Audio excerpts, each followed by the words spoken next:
ನಾಗೇಗೌಡರು ಒಂದೊಂದು ಸರಿ ರಾತ್ರಿ ಹೊತ್ತು ಕೂತ್ಕೊಂಡಾಗ ಹೇಳೋರು, ತಪ್ಪು ಮಾಡಿಬಿಟ್ಟೆ ನಾನು ಅಂತ. ನಿಮ್ಗೇನ್ರಿ ಗೊತ್ತಾಯ್ತದೆ? ಅಲ್ಲ ಸಾರ್, ಈ ಹೋಗೋ ರಸ್ತೆಯಲ್ಲಿ ಹೋಗೋರಿಗೆ ಬರೋರಿಗೆ ನಮ್ಮ ಜಾನಪದ ಲೋಕ ಕಾಣಿಸ್ಬೇಕು. ಬೈರ್ನಳ್ಳಿ ಯೋಚನೆ ಮಾಡಿದೆ, ನೀನು ಹೇಳಿದ್ದೆ ಸರಿ, ಇಂಜಿನಿಯರ್ಗೆ ಹೇಳು 5 ಅಡಿ ಕಾಂಪೌಂಡ್ ಸಾಕಂತೆ. ಹೋಗ್ತಾ ಇರ್ಬೇಕಾದ್ರೆ ಹೇಳಿದ್ರು, ನಾನು ಸುಮಾರು ವರ್ಷದಿಂದ ನೋಡ್ತಾ ಇದ್ದೀನಿ, ಯಾರ್ಯಾರ ಕೈಲೋ ಟ್ರೈ ಮಾಡಿದೆ ಬೈರ್ನಲ್ಲಿ, ಈ ರಥ ತರೋಕ್ಕಾಗತ್ತಾ ನಿನ್ನ ಕೈಲಿ ಅಂದೆ.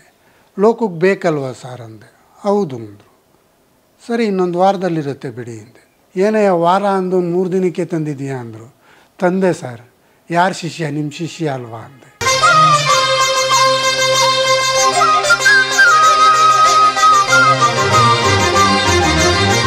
ಪ್ರಾರಂಭದಲ್ಲಿ 2.5 ಎಕರೆ ಜಾಗದಲ್ಲಿ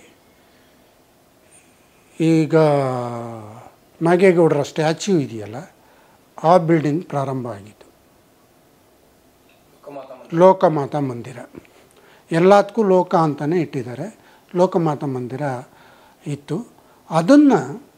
ಅದು ಲೋಕಮಾತಾ ಅಂತ ಹೆಸರು ಬರಲಿಕ್ಕೆ ಕಾರಣ ಏನು ಅಂದರೆ, ಅದರೊಳಗಡೆ ಮೊದಲೊಂದು ರಾಗಿ ಕಲ್ಲಿತ್ತು, ಈಗ ಆ ಕಡೆ ಹಾಕಿದ್ದಾರೆ. ಸೆಂಟ್ರಲ್ಲಿತ್ತು, ಒಳಗಡೆ ಇತ್ತು. ಲೋಕಕ್ಕೆಲ್ಲ ಮಾತೆ ಯಾರು? ರಾಗಿ ಕಲ್ಲು. ಅವರು ರಾಗಿ ಕಲ್ಲನ್ನೇ ತಾಯಿ ಅಂತ ಕರೆಯೋರು. ಹಳ್ಳಿಯ ಜೀವನ ಶುರುವಾಗದೆ ಬೆಳಿಗ್ಗೆ ರಾಗಿ ಕಲ್ಲಿನ ಶಬ್ದದಿಂದ ಇದನ್ನೊಳಗಡೆ ಇಟ್ಟು ಇದ್ರ ಮೇಲೆ ಕಟ್ಟೋಣ ಅಂತ ಆ ಲೋಕಮಾತಾ ಮಂದಿರ ಅಂತ ಪ್ರಾರಂಭ ಆಯಿತು. ಅಲ್ಲಿ ಪ್ರಾರಂಭ ಆದಮೇಲೆ ಇವ್ರು ಬಂದು ಉಳ್ಕೊಳ್ಳಿಕ್ಕೆ ಇರಲಿಕ್ಕೆ ಅಲ್ಲಿಂದ ಮೇಲೆ ಹೋದರೆ ಆಫೀಸ್ ಇದೆಯಲ್ಲ, ಅಲ್ಲಿ ಲೋಕನಿವಾಸ. ಅಲ್ಲೊಂದು ಶೀಟ್ನಲ್ಲೇ ಅವ್ರಿಗೊಂದು ರೂಮು, 2 ಹಾಲು, ಮುಂದೆ ವಟಾರ ಅವ್ರು ಕೂತ್ಕೊಳ್ಳೋಕ್ಕೆ. ಅದನ್ನು ಪ್ರಾರಂಭದಲ್ಲಿ ಇಷ್ಟು ಮಾಡಿದ್ದು. ಪಕ್ಕದಲ್ಲಿ ಚಿತ್ರಕುಟೀರ ಅಂತ ಇದೆಯಲ್ಲ, ಅದೊಂದು ಇಷ್ಟು ಪ್ರಾರಂಭದಲ್ಲಿ ಆಗಿತ್ತು. ಇದು ನಾಗೇಗೌಡರು ಒಂದೊಂದು ಸರಿ ರಾತ್ರಿ ಹೊತ್ತು ಕೂತ್ಕೊಂಡಾಗ ಹೇಳೋರು, ತಪ್ಪು ಮಾಡಿಬಿಟ್ಟೆ ನಾನು ಅಂತ. ಅವ್ರು KPSC ಮೆಂಬರ್ ಆಗಿದ್ದಾಗ ಅಪಾಯಿಂಟ್ಮೆಂಟ್ ಕೊಟ್ರಲ್ಲ, ಕಂತುಗಟ್ಟಲೆ ತಂದು ಕೊಡೋರು, ಬೇಡ ನಾನು 99 ರೂಪಾಯಿ ಪುಸ್ತಕದ ಕಟ್ಟಿದೆ ತಗೊಂಡೋಗು ಅಂತ ಕೊಡ್ತಿದ್ದೆ. ಇವತ್ತು ಆ ದುಡ್ಡೆಲ್ಲ ತಗೊಂಡಿದ್ರೆ ಎಷ್ಟು ಜೋರಾಗಿ ಮಾಡ್ಬೋದಾಗಿತ್ತು ಬೈರ್ನಲ್ಲಿ. ಇವತ್ತು ಕೇಳೋಕ್ಕೆ ಅವ್ರಿಗೆ ಬಾಯಿಲ್ಲ. ಕೇಳಿದ್ರು ಕೊಡ್ತಿದ್ರೋ ಏನು, ಕೇಳೋಕ್ಕೆ ಬಾಯಿಲ್ಲ. ಬಟ್ ಅವ್ರು ಸ್ವಂತ ದುಡ್ಡು ಹಾಕಿ ಮಾಡಿದ್ದಾರೆ. ಪ್ರಾರಂಭದಲ್ಲೆಲ್ಲ ಸ್ವಂತ ದುಡ್ಡು. ಸರ್ಕಾರ ಏನು ಪ್ರಾರಂಭದಲ್ಲಿ ಕೊಡಲಿಲ್ಲ. ಸ್ವಂತ ದುಡ್ಡು, ಅವರು FD ಇಟ್ಟಿದ್ದ ದುಡ್ಡು, ಬೇರೆ ಬೇರೆ ದುಡ್ಡುಗಳನ್ನೆಲ್ಲ ಖರ್ಚು ಮಾಡಿ ಬಿಲ್ಡಿಂಗನ್ನು ಕಟ್ಟಿದ್ರು. ಆಮೇಲೆ ಮಲ್ಲಿಕಾರ್ಜುನ ಗೌಡರು ಆ ಬಿಲ್ಡಿಂಗ್ ಕಟ್ಟಿಸ್ತರು. ಲೋಕ ಮಾತಾ ಮಂದಿರ ಮಲ್ಲಿಕಾರ್ಜುನ ಗೌಡರು ಅವ್ರು ಬಂದರೆ ಅವ್ರ ಜೀಪಲ್ಲೇ ಬರ್ತಾಯಿದ್ದಿದ್ದು. ರಾಮನಗರಕ್ಕೆ ಬಂದು ಮಲ್ಲಿಕಾರ್ಜುನ ಗೌಡ್ರಿಗೆ ಫೋನ್ ಮಾಡೋರು, ಇಲ್ಲಿ AE ಹಾಕಿದ್ರು, ಅವ್ರ ಜೀಪಲ್ಲಿ ಕಳಿಸೋರು. ಜೀಪಲ್ಲಿ ಬಂದು ಬರೋರು. ಅವರು ನನ್ನದೊಂದು ಕಾಂಟ್ರಿಬ್ಯೂಷನ್ನು, ನಾನು ಕಂಪ್ಲೀಟ್ ಮಾಡಿಕೊಡ್ತೀನಿ. ಅವ್ರು ಹೇಳ್ದ ಹಾಗೆ ಅದೊಂದು ಬಿಲ್ಡಿಂಗನ್ನು ಅವರು ಕಟ್ಕೊಟ್ರು. ಅದೊಂದು ಡೊನೇಷನ್ನಲ್ಲಿ ಆಗಿದ್ದು. ಆಮೇಲೆ ನಮ್ಮ ಇದಿದೆ ನೋಡಿ, ಥಿಯೇಟ್ರು, ಸರ್ಕಾರಿ ನೌಕರರ ಸಂಘದಲ್ಲಿ ದುಡ್ಡು ಉಳಿದಿತ್ತು. ಆ ದುಡ್ಡು ಸ್ವಲ್ಪ ನೌಕರ ಸಂಘದ ಅಧ್ಯಕ್ಷರಾಗಿದ್ದಂಥ ಕೃಷ್ಣಪ್ಪ ಅದಕ್ಕೆ ಮಿಕ್ಕಿದ ದುಡ್ಡನ್ನು ವೇಸ್ಟ್ ಮಾಡೋದು ಬೇಡ, ನಾಗೇಗೌಡರು ಜಾನಪದ ಲೋಕ ಕಟ್ತಾಯಿದ್ದಾರೆ, ಅದಕ್ಕೆ ಕೊಡೋಣ ಅಂತ ಹೇಳಿ ಅದನ್ನು ಸ್ವಲ್ಪ ಕೊಟ್ಟರು. ಅದನ್ನು ಮಾಡ್ತಾ ಬಂದರು. ಆಮೇಲೆ ಸರ್ಕಾರ 3 ಲಕ್ಷ 2 ಲಕ್ಷ ಅಷ್ಟರಲ್ಲೇ ಎಷ್ಟು ಬೇಕೋ ಅಷ್ಟು, ಅತಿ ಆಸೆಗೆ ಕಾಲು ಚಾಚಕ್ಕೂ ಹೋಗಲಿಲ್ಲ. ಹಾಸಿಗೆ ಇದ್ದಷ್ಟು ಕಾಲು ಚಾಚು ಅನ್ನೋ ಮಾತಾಡೋರು. ಅಷ್ಟರಲ್ಲೇ ಎಷ್ಟಾಗುತ್ತೋ ಅಷ್ಟು ಮಾಡೋರು, ಕೆಲಸಗಳನ್ನು ಮುಗಿಸೋರು, ಕಂಟ್ರಾಕ್ಟ್ರು ಕೈಲಿ ಕೆಲಸ ಮಾಡಿಸೋರು. ಆಮೇಲೆ ಕೆಲಸ ನೀಟಾಗಿ ಆಗಬೇಕಾಗಿತ್ತು ಅವ್ರಿಗೆ.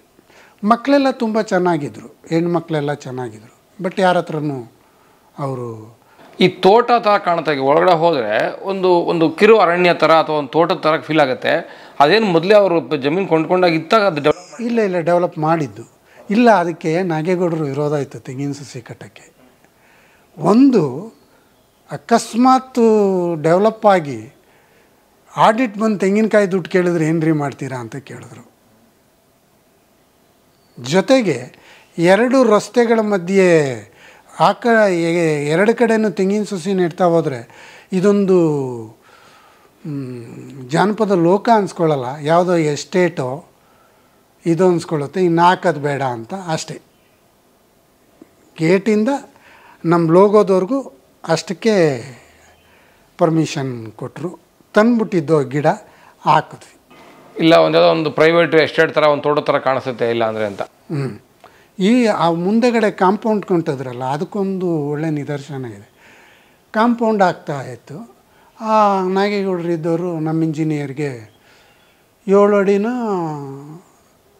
12 ಅಡಿ ಕಾಂಪೌಂಡ್ ಮಾಡಿ ಅಂದರು. ನಾನು ಸ್ವಲ್ಪ ಅವರ ನೇರವಾಗಿ ಮಾತಾಡ್ತಿದ್ದೆ. ನಾನೊಬ್ಬನೇ ನೇರವಾಗಿ ವಿರೋಧವಾಗಿ ಕೆಲವೊಂದು ವಿರೋಧಿಸ್ತಾ ಇದ್ದೆ. ಆಮೇಲೆ ಬೇಡ ಸರ್, 12 ಅಡಿ ಕಾಂಪೌಂಡ್ ಬೇಡ, 5 ಅಡಿ ಕಾಂಪೌಂಡ್ ಸಾಕು ಅಂತ. ನಿಮ್ಗೇನ್ರಿ ಗೊತ್ತಾಯ್ತದೆ? ಅಲ್ಲ ಸರ್, ಈ ಹೋಗೋ ರಸ್ತೆಯಲ್ಲಿ ಹೋಗೋರಿಗೆ ಬರೋರಿಗೆ ನಮ್ಮ ಜಾನಪದ ಲೋಕ ಕಾಣಿಸ್ಬೇಕು. ಸೈಕಲಲ್ಲಿ ಹೋಗೋರಿಗೆ, ಸ್ಕೂಟ್ರಲ್ಲಿ ಹೋಗೋರಿಗೆ 5 ಅಡಿ ಕಾಂಪೌಂಡ್ ಆದರೆ ಕಾಣಿಸುತ್ತೆ. ನೀವು 8 ಅಡಿ 9 ಅಡಿ ಕಾಂಪೌಂಡ್ ಮಾಡಿಬಿಟ್ರೆ ಯಾರಿಗೆ ಕಾಣಿಸುತ್ತೆ? ಆವಾಗ ಇದೇನು ಕೋಡೇಸು ಫ್ಯಾಕ್ಟ್ರಿನ ಕನಕಪುರ ರೋಡಲ್ಲಿ ಕಟ್ಟೋನು ನೋಡಿ, ಎಷ್ಟುದ್ದ ಕಾಂಪೌಂಡ್ ಮಾಡವನೆ. ಅಷ್ಟುದ್ದ ಬೇಕಾಗಿಲ್ಲ ಸರ್. ಯಾರನ್ನ ನೋಡಿದವ್ರೆಲ್ಲ ಒಳಗಡೆ ಏನು ನಡೀತಾ ಇದೆಯೋ ಏನೋ ಅನ್ಕೋತಾರೆ. ನಮ್ಮದು ಒಳಗಡೆ ಇರೋದು ಜನಕ್ಕೆ ಗೊತ್ತಾಗಬೇಕು. ನೋಡುವ ಜನ ಒಳಗೆ ಬರಬೇಕೇ ಹೊರ್ತು ನಾವು ಕರೆಯೋದಲ್ಲ, ಬನ್ನಿ ನಿಂತ್ಕೊಂಡು ಗೇಟಲ್ಲಿ ನಿಂತ್ಕೊಂಡು ಅಂತ ಹೇಳಿದೆ. ನಿಮಗೆ ಗೊತ್ತಾಗಲ್ಲ ಹೋಗ್ರಿ ಅಂತ ಹೊರಟೋದ್ರು. ಹೋಗ್ತಾ ಯೋಚನೆ ಮಾಡಿದ್ರು ಏನೋ, ರಾತ್ರಿ 12 ಗಂಟೆಗೆ ಫೋನ್ ಬಂತು ನನ್ನ ಮನೆಗೆ. ಫೋನ್ ಬಂದಾಗ ಬೈರ್ನಳ್ಳಿ ಯೋಚನೆ ಮಾಡಿದೆ, ನೀನು ಹೇಳಿದ್ದೆ ಸರಿ, ಇಂಜಿನಿಯರ್ಗೆ ಹೇಳು 5 ಅಡಿ ಕಾಂಪೌಂಡ್ ಸಾಕಂತೆ ಅಂತ. ಇಲ್ದಿರ 8 ಅಡಿ ಮಾಡ್ತಾಯಿದ್ದಿತ್ತು. ಒಪ್ಕೊಳ್ಳೋರು, ಮೊದಲು ಗಲಾಟೆ ಮಾಡೋರು, ಆಮೇಲೆ ಯೋಚನೆ ಮಾಡೋರು. ಅವರು ಸುಮ್ಮನೆ ನೇರವಾಗಿ ಒಪ್ಕೋತಿರ್ಲಿಲ್ಲ. ಥಿಂಕ್ ಮಾಡಿ ಯೋಚನೆ ಮಾಡಿ ನಂತರ ಹೇಳಿ, ಅವ್ರಿಗೆ ನೀನು ಹೇಳಿದ್ದು ಒಳ್ಳೆ ಸರಿ ಇದೆಯಪ್ಪ ಅಂತ ನಮಗೂ ಹೇಳಿ ಕೆಲಸ ಶುರು ಮಾಡಿಸೋರು. ಈಗ ಜಾನಪದ ಲೋಕ ಕಟ್ಟಕ್ಕಿಂತ ಮುಂಚೆ, ಅಂದರೆ ಕಟ್ಟಿಯಲ್ಲಿ ಚಟುವಟಿಕೆ ಆರಂಭವಾಗಲಿಕ್ಕಿಂತ ಮುಂಚೆ ರಂಗ ನಿರ್ದೇಶಕರ ಅವಶ್ಯಕತೆ ಏನಿತ್ತು ಅಲ್ಲಿ ಅಂತ? ನನ್ನನ್ನು ಅವರು ರಂಗ ನಿರ್ದೇಶಕನಾಗಿ ನೋಡಲಿಲ್ಲ, ಒಬ್ಬ ಸ್ವಯಂ ಸೇವಕನಾಗಿ, ಒಬ್ಬ ವಸ್ತು ಸಂಗ್ರಾಹಕನಾಗೂ ನೋಡಿದ್ರು.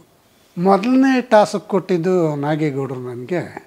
ತಿಪ್ಟೂರಲ್ಲಿ ನಮ್ಮ ಲೈಬ್ರರಿ ಬಿಲ್ಡಿಂಗ್ ಇದೆಯಲ್ಲ, ಅದ್ರ ಮುಂದೆ ಒಂದು ಕುರ್ಜು ನಿಂತಿದೆ, ಗೊತ್ತಾ? ಕುರ್ಜು ರಥ, ಚಿಕ್ಕದು ದೊಡ್ಡದಲ್ಲ. ನಮ್ಮ ಕ್ಲಾಸೆಲ್ಲ ನಡೆಯುತ್ತಲ್ಲ, ಏನ್ರಿ? ಅವರು ಆ ರೋಡ್ ಪಕ್ಕನೇ ಅದು ಒಂದು ಶೆಟ್ರದ ಹಾಸ್ಟ್ಲಿದೆ. ಹೊರ್ಗಡೆ ಒಂದು ಶೆಡ್ಡಲ್ಲಿ ಇದನ್ನು ನಿಲ್ಲಿಸಿದ್ರು. ಸರಿ ಹೋಗ್ತಾ ಇರ್ಬೇಕಾದ್ರೆ ಹೇಳಿದ್ರು, ನಾನು ಸುಮಾರು ವರ್ಷದಿಂದ ನೋಡ್ತಾ ಇದ್ದೀನಿ, ಯಾರ್ಯಾರ ಕೈಲೋ ಟ್ರೈ ಮಾಡಿದೆ ಬೈರ್ನಲ್ಲಿ, ಈ ರಥ ತರೋಕ್ಕಾಗತ್ತಾ ನಿನ್ನ ಕೈಲಿ ಅಂದೆ. ಲೋಕಕ್ಕೆ ಬೇಕಲ್ವ ಸರ್ ಅಂದೆ. ಹೌದು ಅಂದರು. ಸರಿ, ಇನ್ನೊಂದು ವಾರದಲ್ಲಿರುತ್ತೆ ಬಿಡಿ ಅಂದೆ. ಸರಿ, ಆ ಕಡೆಯಿಂದ ಶಿವಮೊಗ್ಗದಿಂದ ಬರ್ತಾ ನಾನು ಇಲ್ಲಿ ಇಳ್ಕೊತೀನಿ ಸರ್, ರಥ ತಗೊಂಡು ನಾನು ಬರ್ತೀನಿ ಅಂದೆ.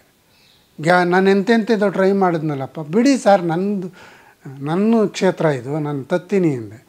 ಆಮೇಲೆ ಅದು ಯಾರ್ದು ಏನು ಅಂತ ಅಲ್ಲಿ ಅದರ ಮಾಲೀಕ ಬೇರೆ, ಆ ಬಿಲ್ಡಿಂಗ್ ಓನರು ಹಾಸ್ಟ್ಲಿಗೆ ಅಂತ ಬರ್ಕೊಟ್ಟಿದ್ದಾನೆ. ಅವನು ಸ್ವಲ್ಪ ದೊಡ್ಡ ಶ್ರೀಮಂತರಾಗಿದ್ದರು. ಬಡತನ ಬಂತು, ಈಗ ಹಾಸ್ಟ್ಲು ಕೊಡಲ್ಲ, ನಾನು ವಾಪಸ್ ಕೊಡಿ, ದತ್ತು ಕೊಟ್ಟಿರೋದು ಅವನದನ್ನು ಜಾಗನ. ಆಮೇಲೆ ಹಾಸ್ಟ್ಲವ್ರನ್ನ ಕೇಳಿದೆ, ಏನಾನ ಮಾಡಿದ್ದು ನೀವು ತಗೊಂಡೋಗ್ಬಿಡಿ, ನಾವು ಸಪೋರ್ಟ್ ಕೊಡ್ತೀವಿ ಅಂತ ಹೇಳಿದ್ರು. ಆಮೇಲೆ ಅವರು ರಥದ ಓನರ್ ಇದ್ರಲ್ಲ, ಅವ್ರ ಹತ್ರ ಹೋಗಿ ಕೂತ್ಕೊಂಡು ಮಾತಾಡಿ, ಹಿಂಗೆ ಮಾಡ್ತಾಯಿದ್ದೀವಿ, ಸುಮ್ಮನೆ ನೀರು ಇದು ಹೋಯ್ತಾ ಇದೆ, 100 ವರ್ಷದ್ದಂತೆ, ನೀವು ನಿಮ್ಮ ಮಗನೇ ಹುಟ್ಟಿದಾಗ ಮಾಡಿಸಿದ್ದಂತೆ, ಇದು ನಿಮ್ಮ ಹೆಸರಿನಲ್ಲಿ ಜಾನಪದ ಲೋಕದಲ್ಲಿ ಇರ್ತದೆ, ಕೊಟ್ಬಿಡಿ, ಯಾಕೆ ಸುಮ್ಮನೆ ವೇಸ್ಟ್ ಮಾಡ್ತೀರಾ, ಇದು ಬಂದ ಮೇಲಾದರೂ ನಿಮಗೆ ಜಾಗ ಸಿಗ್ಬೋದೇನೋ, ನನಗೆ ಯಾಕೋ ಆ ಹೋಪ್ ಇದೆ ಅಂತ ಹೇಳಿ ಹೇಳಿದೆ, ಆಯಿತು ತಗೊಂಡೋಗಿ, ನನ್ನ ಒಪ್ಪಿಗೆ ಇದೆ ತಗೊಂಡೋಗಿ ಅಂತ ಹೇಳಿದ್ರು. ಸರಿ ಬಂದು ಅಷ್ಟೊತ್ತಿನಲ್ಲೇ ಹೋಗಿ ಅವರ ಅಧ್ಯಕ್ಷರ ಮನೆಗೆ ಹೋಗಿ ಹಿಂಗೆ ಒಪ್ಪಿಗೆ ಕೊಟ್ಟಿದ್ದಾರೆ ಅಂದರು. ನಾನೇ ಗಾಡಿ ಮಾಡಿಕೊಡ್ತೀನಿ ಎಲ್ಲ ಮಾಡ್ತೀನಿ ಅಂದ್ಬಿಟ್ಟು ಆವಾಗಲೇ ತರಿಸಿ ಕಾರ್ಪೊರೇಷನ್ನವರು ಆಳುಗಳನ್ನೆಲ್ಲ ಕರೆಸಿ ತುಂಬಿಸ್ಕೊಂಡು ತಂದುಬಿಟ್ಟೆ. ಏನಯ್ಯ ವಾರ ಅಂದು 3 ದಿನಕ್ಕೆ ತಂದಿದ್ದೀಯಾ ಅಂದರು. ತಂದೆ ಸರ್. ಯಾರ ಶಿಷ್ಯ? ನಿಮ್ಮ ಶಿಷ್ಯ ಅಲ್ವಾ ಅಂದೆ. ಅಲ್ಲಿ ಅದೊಂದು ತುಂಬ ಇಂಪ್ರೆಸ್ಸು. ನಾನು ತಿಪ್ಟೂರ್ಗೆ ಹೋದರೆ ನನ್ನ ಹೆಂಡತಿ ತಿಪ್ಟೂರಲ್ಲೇ ಇದ್ದಿದ್ದು, ತಿಪ್ಟೂರಲ್ಲೇ ಮದುವೆ ಆಗಿದ್ದು, ನಮ್ಮ ಮನೆಯವರು ತಿಪ್ಟೂರೇ. ನಾನು ಪ್ರತಿ ವಾರ ಹೋದರೂ ಸಹ ಸುಮ್ಮನೆ ಬರೀ ಕೈಲಿ ಬರ್ತಾ ಇರಲಿಲ್ಲ. ಅವರು ಒಂದು ಮಾತು ಹೇಳಿದರು ನನಗೆ, ಮಕ್ಕಳಿರೋರ ಮನೆಗೆ ಬರೀ ಕೈಲಿ ಹೋಗಬಾರ್ದು, ಜಾನಪದ ಪರಿಷತ್ತಿಗೆ ಬರೀ ಕೈಲಿ ಬರಬಾರ್ದು, ಏನಾದರೂ ಒಂದು ಕಲ್ಲಾದರೂ ಹಿಡ್ಕೊಂಡು ಬರಬೇಕು ಅಂತ. ನಾನು ಹಂಗೆ ಮಾಡ್ತಿದ್ದೆ. ಭಾನುವಾರ ಅವ್ರ ಮಕ್ಕಳಿಗೆ ಏನೋ ಟ್ರೈನಿಂಗ್ ಕೊಡೋದು, ಅವ್ರ ಮನೇಲಿ ಏನಿದೆಯೋ ಹಳೆ ವಸ್ತುಗಳನ್ನೆಲ್ಲ ತಗೊಳ್ಳೋದು. ನಮ್ಮ ಅತ್ತೆ ಮನೇಲಿ ಒಂದು ಅಟ್ಟ ಇತ್ತು, ಅಟ್ಟದ ಮೇಲೆ ಹಿಡಿಯೋನಿ. ನಾನು ಇನ್ನೂ ಒಂದು ದಿವಸ ಅಲ್ಲಿ ತಿಪ್ಟೂರಲ್ಲಿ ಇರಬೇಕು ಅಂದರೆ ನಾಗೇಗೌಡ್ರಿಗೆ ಫೋನ್ ಮಾಡೋದು, ಸರ್ ಇಂಥ ವಸ್ತುಗಳಿವೆ, ಅವ್ರು ಇವತ್ತು ಬರಲ್ವಂತೆ, ನಾಳೆಕೋ ನಾಡ್ದು ಬರ್ತಾರಂತೆ, ಅವ್ರು ಬಂದಮೇಲೆ ತೊಗೊಂಬರ್ತೀನಿ ಸರ್ ಅಂದರೆ, ನಾಳೆ ನಾಡ್ದೇನು ಇನ್ನೂ ಒಂದಿನ ಎಕ್ಸ್ಟ್ರಾ ಇದ್ದು ಅದು ತಗೊಂಡು ಬಂದುಬಿಡು ಅನ್ನೋರು. ನಾನು ನಾಳೆ ತಂದು ಇಟ್ಕೊಂಡಿರೀವಿ. ಈ ಚಕ್ಕೆರೆ ಅವ್ರಿಗೆ ಚೆನ್ನಾಗಿ ಗೊತ್ತು ಈ ಥರದ್ದು. ಆಮೇಲೆ ತಗೊಂಡು ಬರ್ತಿದ್ದೆ ಫೋಟೋಗಳು. 1,00,000 ರೂಪಾಯಿದು ಒಂದು ಫೋಟೋ ತಂದೆ, ಚಾಮುಂಡೇಶ್ವರಿದು ಗ್ಲಾಸ್ ಪೇಂಟಿಂಗು, ಪೂರ್ತಿ ಗೋಲ್ಡಲ್ಲೇ ಇದೆ, ಇನ್ನೂ ಇದೆ, ಅದು ಹಾಕಿಲ್ಲ, ಎಲ್ಲೂ ಡಿಸ್ಪ್ಲೇ ಮಾಡಿಲ್ಲ. ನಾನು ಬಸ್ಸಲ್ಲಿ ಬರ್ತಾ ಯಾರೋ ಒಬ್ಬರು ಶೆಟ್ರು ಕೇಳಿದ್ರು, ಮೈಸೂರೂರವರು, ಒಂದು 50,000 ಕೊಡ್ತೀನಿ ಕೊಟ್ಬಿಡ್ರಿ ಅಂದರು. ಇಲ್ಲ ಕೊಡಲ್ಲ, ನಾನು ಇದಕ್ಕೆ ತೊಗೊಂಡು ಹೋಗ್ತಾಯಿದ್ದೀನಿ. ಅಲ್ಲೋದ್ರೆ ಏನು ಕೊಡ್ತಾರೆ ನಿನಗೆ ಅಂದರು. ಏನಿಲ್ಲ, ನಮ್ಮ ಮ್ಯೂಸಿಯಮ್ಮಲ್ಲಿ ಇಡ್ತೀವಿ ಅಂದೆ. ಸರಿ ಇನ್ನೂ 25 ಜಾಸ್ತಿ ಕೊಡ್ತೀನಿ ಕೊಡಪ್ಪ ಅಂದರು. ಕೊಡಲ್ಲ. ಇಲ್ಲೇ ಜಾನಪದ ಲೋಕದಲ್ಲೇ ಇದೆ. ಮೊದಲು ಡಿಸ್ಪ್ಲೇ ಮಾಡಿದ್ರು, ಈಗ ತೆಗೆಸಿ ಇಟ್ಬಿಟ್ಟಿದ್ದಾರೆ. ಸ್ವಲ್ಪ ವ್ಯಾಲ್ಯೂಬಲ್ಲು. ಮಕ್ಕಳು ಬಂದರೆ ಕಲ್ಗಿಲ್ಲು ಮುಟ್ಟು ಟಚ್ ಆದರೂ ಹೊಡೆದೋಗುತ್ತೆ ಅಂದ್ಬಿಟ್ಟು ಈ ಥರದ್ದು. ಹೊರಗಡೆ ಹೋದರೆ ವಸ್ತು ಸಂಗ್ರಹ, ಸುಗಟೂರು, ಕೋಲಾರ ಜಿಲ್ಲೆ, ಅವ್ರ ಜೊತೆ ಹೋಗಿದ್ದು. ಸುಗಟೂರಲ್ಲಿ ಒಂದು ಕಡೆ ವೀರಗಲ್ಗಳೆಲ್ಲ ಸಂಗ್ರಹ ಮಾಡಿದ್ವಿ ಸುಗಟೂರಲ್ಲಿ. ಅಲ್ಲೊಬ್ಬ ಬಂದು ಗಲಾಟೆಗೆ ಶುರು ಮಾಡ್ದೆ, ಎತ್ಸಲ್ಲ ಹಂಗೆ ಹಿಂಗೆ ಅಂತ ಗಲಾಟೆ ಮಾಡ್ದೆ. ನಮ್ಮ ವೀರಗಲ್ಲು, ಮಾಸ್ತಿಕಲ್ಲು ಕೋಲಾರ ಜಿಲ್ಲೆಯಲ್ಲಿ ತುಂಬ ಇವೆ. ಕೋಲಾರ ವೀರಗಲ್ಲು ಮಾಸ್ತಿಕಲ್ಲುಗಳಿಗೆ ಅದು ಎಸ್ಪೆಷಲಿ ಸುಗಟೂರಲ್ಲಿ ಮಾತ್ರ ಗಲಾಟೆ ಮಾಡ್ದೆ. ಸರಿ ನನ್ನ ಕರೆದ್ರು, ಬೈರ್ನಲ್ಲಿ ಏನು ಹಿಂಗೆ ಮಾಡ್ತಾವನಲ್ಲ ಸರ್ ಅಂತ. ಒಂದು ದುಡ್ಡು ಎಷ್ಟಿದೆ ಸರ್ ಜೋಬಲ್ಲಿ ಅಂದೆ. ಎಷ್ಟು ಬೇಕು ಅಂದರು. 100 ರೂಪಾಯಿ ಕೊಡಿ ಅಂದೆ. 100 ರೂಪಾಯಿ ಇಸ್ಕೊಂಡೆ, ಜೋಬ್ಗೆ ಇಕ್ಕೊಂಡೆ. ಅಣ್ಣ ನಿನಗೆ ಇದೆಲ್ಲ ಅರ್ಥವಾಗಲ್ಲ, ಬಾಯಲ್ಲಿ ನನ್ನ ಜೊತೆ ಬತ್ತೀಯಾ, ಒಂದೆರಡು ಮಾತಾಡಬೇಕು ಅಂದೆ. ಆಮೇಲೆ ಅಲ್ಲಿ ಹೋಯ್ತಾ ಯಾಕೋ ನನಗೂ ತಲೆ ಬಿಸಿ ಆಗಿಬಿಟ್ಟಿದೆ, ಒಂದು 90 ಹಾಕ್ಕೋಬೇಕಲ್ಲ, ಎಲ್ಲಿ ಸಿಗುತ್ತೆ ಅಂದೆ. ಬಾರಣ್ಣ ಅಂದ. ತಗೊಂಡೋಗಿ ನಾನು ಹಾಕ್ಕೊಳ್ಳಿಲ್ಲ, ಅವನಿಗೆ ಒಂದು ಕ್ವಾರ್ಟ್ರ್ ಕೊಡಿಸ್ದೆ. ಕುಡಿದ್ಬಿಟ್ಟು ಸುಮ್ಮನೆ ಎಲ್ಲ ಹೇಳ್ತಾರೆ ಅದ್ರ ಮೇಲೆ, ನಾಳೆ ಎಲ್ಲ ಜನ ನಿನ್ನ ಬೈತಾರೆ, ತಗೊಂಡೋಯ್ತಿದ್ರು ಊರೆಲ್ಲ ಹಾಳಾಯ್ತದೆ ಅಂತ, ನೀನೇ ನಿಂತ್ಕೊಂಡು ಎಲ್ಲ ಎತ್ತಾಕಿಸ್ಬೇಕು, ಸರಿನಾ ಅಂದೆ. ಆಯಿತು ನಡಿ ಗುರು ಅಂತ ಅಲ್ಲಿದ್ದವ್ರು ಅವ್ರ ಸ್ನೇಹಿತರನ್ನೆಲ್ಲ ಕರ್ಕೊಂಡು ಬಂದೇ ಬಿಟ್ಟು ಆರೆಕೋಲ್ ತಗೊಂಡು ತುಂಬ್ದ. ಹೆಂಗೆ ಮಾಡಿದ್ರಿ ಅಂತ ಕೇಳಿದ್ರು. ಹೇಳ್ತೀನಿ ನಡೀರಿ ಸರ್, ಅದೆಲ್ಲ ಕತೆ, ಅವ್ರವ್ರ ಮನಸ್ಥಿತಿ ನಾವು ಅರ್ಥ ಮಾಡ್ಕೋಬೇಕು, ಅವಾಗ ಗೊತ್ತಾಗುತ್ತೆ ಹೆಂಗೆ ಅಂತ. ಚೋಳೂರು ಗೊತ್ತಾ? ಗುಬ್ಬಿ ತಾಲೂಕು ಚೋಳೂರಿನಲ್ಲಿ ಈ ಥರದ್ದು ವೀರಗಲ್ಲು ಮಾಸ್ತಿಗಲ್ಲುಗಳು ಸಂಗ್ರಹ ಮಾಡಬೇಕಾಗಿತ್ತು. ಅಲ್ಲಿ ಚೋಳೂರು ರಥ ಅಂತ ಕಟ್ತಾಯಿದ್ರು. ಆ ರಥಕ್ಕೆ ಪೂರ್ತಿ ಡೆಕೋರೇಟ್ ಆಗ್ತಿತ್ತು ಗೊಂಬೆನಲ್ಲೇ, ಬಟ್ಟೆ ಗಿಟ್ಟೆ ಕಟ್ತಾ ಇರಲಿಲ್ಲ. ಬ್ರಹ್ಮ, ವಿಷ್ಣು, ಮಹೇಶ್ವರ ಈ ಥರದ್ದು ದಶಾವತಾರದ ಗೊಂಬೆಗಳನ್ನೆಲ್ಲ ಅದನ್ನು ತಗೊಂಡೋಗಿ ಒಂದು ಕಡೆ ಡಂಪ್ ಮಾಡಿಬಿಟ್ಟಿದ್ರು.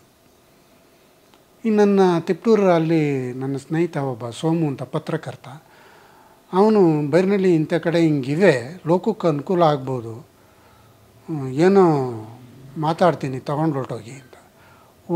ಮಾತಾಡ್ದು ಅಲ್ಲಿ ಅವ್ರ ಯಜಮಾನ್ರ ಜೊತೆ ಮಾತಾಡಿ ಒಪ್ಕೊಂಡ್ರು. ವೀರಗಲ್ಗಳು ಬಿದ್ದಿದ್ದು ರೋಡ್ ಸೈಡಲ್ಲಿ, ಇವು ಕೊಡ್ತಾರಾ ಅಂತ ಕೇಳಿದೆ. ಆಮೇಲೆ ಯಜಮಾನ್ರಿದ್ದವ್ರು ತಗೊಂಡೋಗಿ, ಸ್ವಾಮಿ ಇದ್ರ ಮೇಲೆ ಮಕ್ಕಳು ತಂದು ಕೂತಿಯೇ ಕಕ್ಕ ಮಾಡಿಸ್ತಾರೆ, ಬಟ್ಟೆ ಒಗಿತಾರೆ ಎಲ್ಲ, ಏನೇನು ಇತಿಹಾಸ ಇದೆಯೋ ಅಲ್ಲನ ಇದ್ದರೆ ನಾಳೆ ನೋಡಿದವರು ಗೊತ್ತಾಯ್ತದೆ ಅಂದರು. ಒಪ್ಕೊಂಡು ಬಂದು ಇವೆಲ್ಲ ತುಂಬಿಸ್ಕೊಂಡೆ. ಈ ವೀರ್ಗಲ್ಲು ಮಾಸ್ತಿಗಲ್ಲು ತುಂಬೋ ಸಮಯಕ್ಕೆ ಕರೆಕ್ಟಾಗಿ ಒಬ್ಬ ಹಿಂಗೆ ಗಲಾಟೆ ಮಾಡೋಕ್ಕೆ ಶುರು ಮಾಡ್ದ. ಸರಿ ಅಂದ್ಬಿಟ್ಟು ಪೊಲೀಸ್ ಸ್ಟೇಷನ್ಗೆ ಹೊರಟೋದ ಅವನು. ಪೊಲೀಸ್ನವರು ಸಬ್ ಇನ್ಸ್ಪೆಕ್ಟ್ರು ಕರೆಸ್ಕೊಂಡ್ರು. ಕೇಳಿದ್ರು ಏನು ಅಂತ.